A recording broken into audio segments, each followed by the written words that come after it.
Hello, and welcome back to our channel. This is a new series where we'll be documenting the design process of executing projects at Asabi Home Living, or AHL. We are based in Nigeria, West Africa, and we want to show you what it takes to produce innovative, accessible, and where possible, affordable designs in Africa's most populous country. In this series, we have clients who have more of a robust budget than we do on Fix My Space, and more time to create, produce, and execute our design solutions for them. This is the second episode of the Project Diary for 35th and O project, and in this episode, I will be showing you some of the extensive work that was done to bring our designs to life.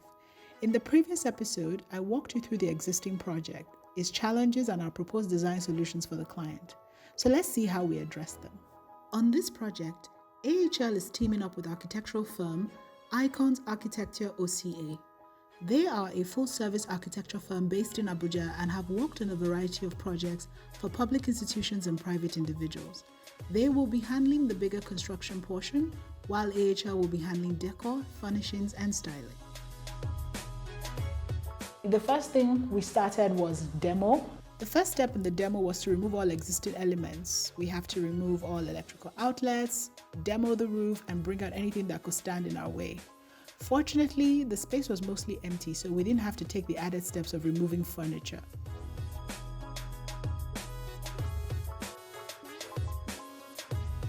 Because we build with concrete in Nigeria, if you want to have a seamless wall without running trunking for your wires, you have to break the wall to reroute the wiring to where you want, then replaster before screeding and paint.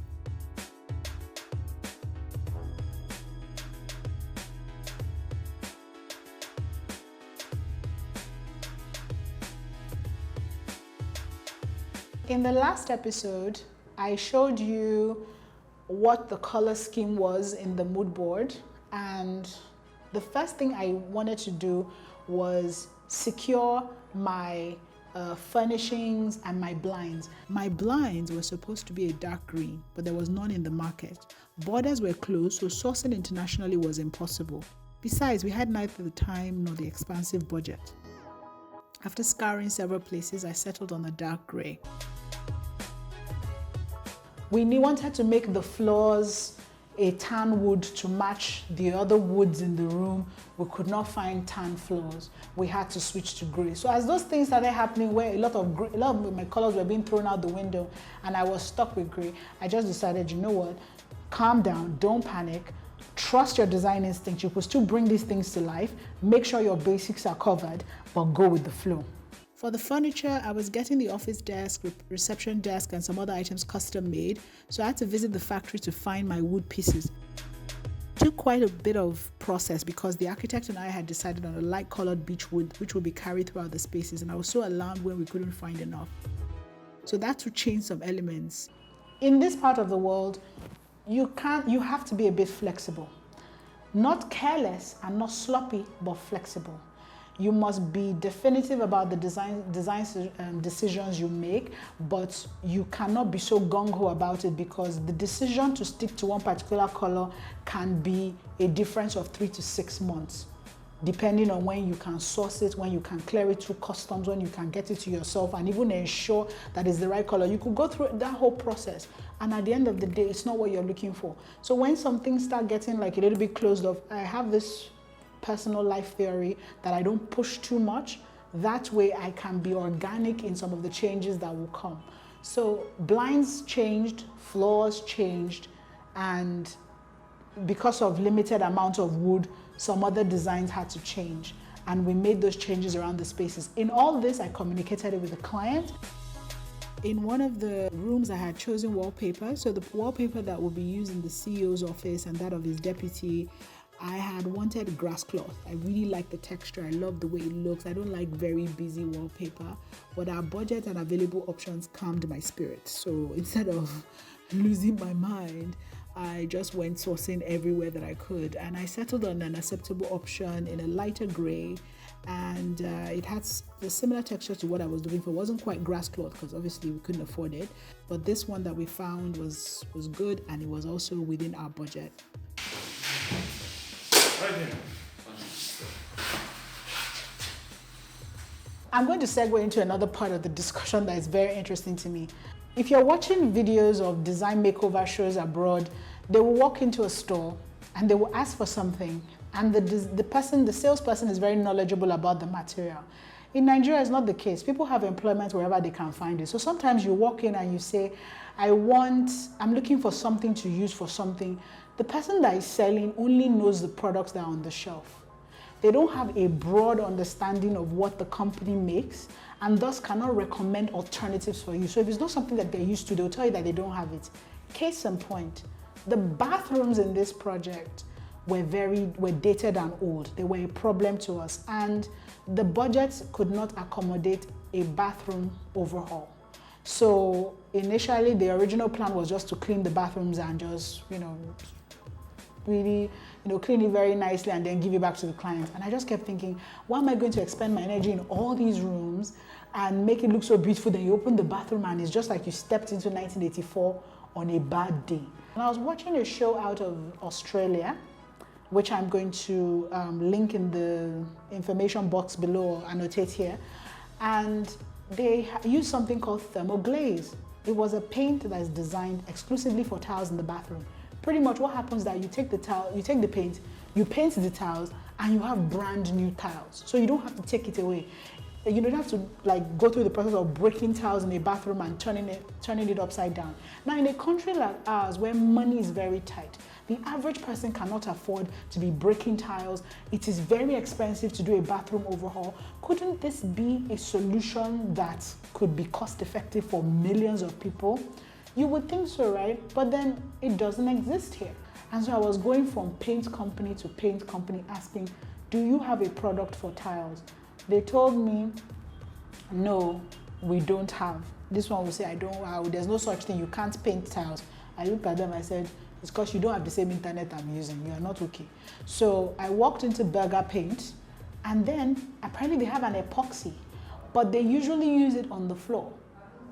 And it's a product that really not very many people were familiar with, but Burger Paint had it and they had a mixture. So we took some, we tried to test it. We didn't quite like the outcome, but it worked because we could now see immediately that this thing was, was a solution that could be employed. What then happened, it was a lot of back and forth between myself and the architects. The architect wanted it sprayed, and when they sprayed it, it was now too thick. Meanwhile, the Burger Paint person wanted to roll it, so we were not really communicating along those lines. We couldn't come to a consensus, and then a bright idea just came to somebody and he said, why don't we use car paint? See, I'm a fan of car paint because car paint changes furniture in this country. Car paint does a whole bunch of things and it sticks and it's light, but it's very toxic. So what then happened was we decided to spray all the bathrooms, and I promise you, just that coat of white paint in the kitchen, in the bathrooms, completely changed the look of how everything turned out. Like the bathroom suddenly looked brand new, the kitchen looked brand new and upscale, and the only problem we now had was the floors. We couldn't use the paint on the floors. So we're trying to think of something else. We're running out of time. We still have a little bit of time. We want to see if we can do the floors, but because of time, we just decided that the old tiles on the floor were not too bad. With proper scrubbing and proper bleaching and very industrial cleaning supplies, we could revamp it to back to normal. We cleaned the hardware, all the toilet bowls because we couldn't change them, and the sinks. We used bleach and acid to wash them to bring them back to normal. Installed them back. Got floor to ceiling to floor shower curtains, and we transformed the bathrooms. Now, the bathrooms now match the quality of design that you have in the rooms. Sometimes when you are running against time or running against your budget, you might think, oh, let me just leave things as is. You must do your best as a designer to ensure that your client has the same experience in every space that you touch. And that every time, even if they couldn't pay for it, they would know that, oh my goodness, if they could do this on a limited budget, imagine what they could have done if we could have funded the entire design as initially proposed. Don't ever drop the ball. Don't ever make your clients feel like it's because we didn't have enough money. It shouldn't show. Everything should be seamlessly connected. I also wanted to do some custom art. I feel that as a designer, you should always leave a piece that you personally create. I wanted to do two different things, one in the conference room and one in the CEO's waiting room.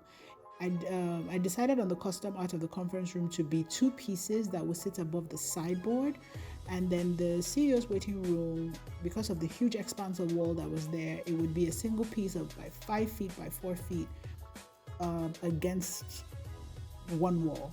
The conference room pieces were a bit above my skill set. I sourced it out to a graphics company, but I told them exactly what I want. Then in the CEO's office, what I did was I took some dark green fabric, stretched it over a canvas, and then the fabric styles I had chosen had some floral patterns, which I then cut out. In the next episode, you see the finished work. Please let me know what you think.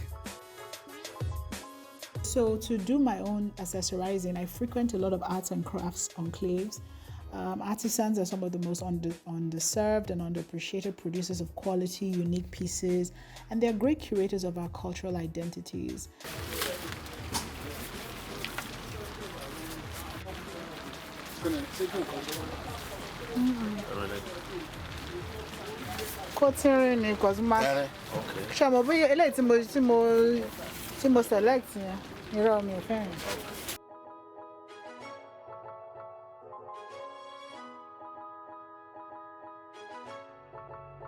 One final element that I put into design was to source for scents for the space. If you've seen episodes of Fix My Space, you know that one of my design partners is Maria of Marche.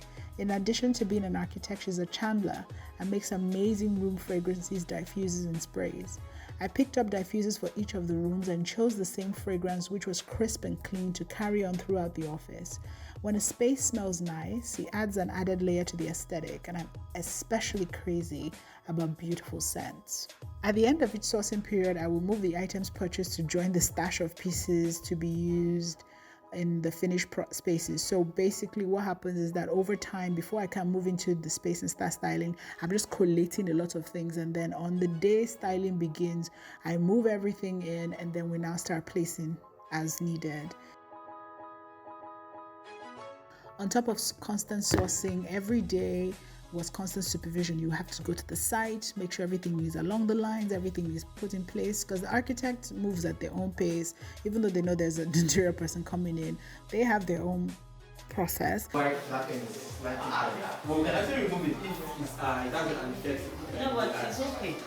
And you have your own process, and you have to make sure that everybody's working in tandem, and we still respect the delineated lines of chains of commands and things like that. But all in all, it was a pleasant project. It was very hectic. It was a very difficult project to source for within budget, because the budget was like a chokehold.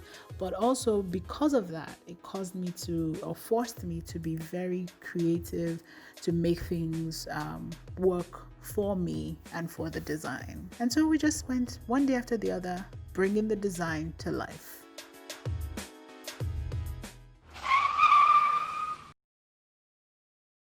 So I decided to come to just record this about furniture people.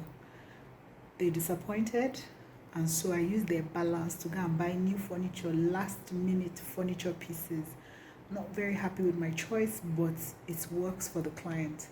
This is what happens when you don't have discipline. I know that I have to hand over to the client at 10 a.m. tomorrow morning. I'm going to hand over to the client.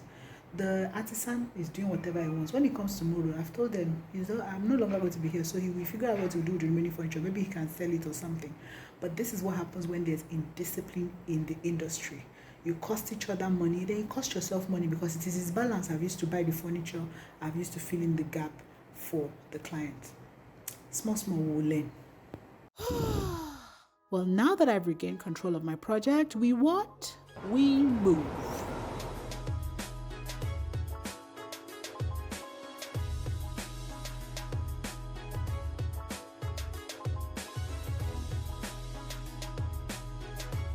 Next episode, I will present to you the reveal of this office project. Thank you for watching. And if you've enjoyed what you've seen and would like to see more, please subscribe. Hit the like button and the notifications button as well, so you see other projects when we put up. And when you're done watching, please post your comments below and then share with your family and friends to do the same. Thank you. Fix My Space and Asabi Home Living are on Instagram, Twitter, and Facebook. Thank you for watching and see you next episode.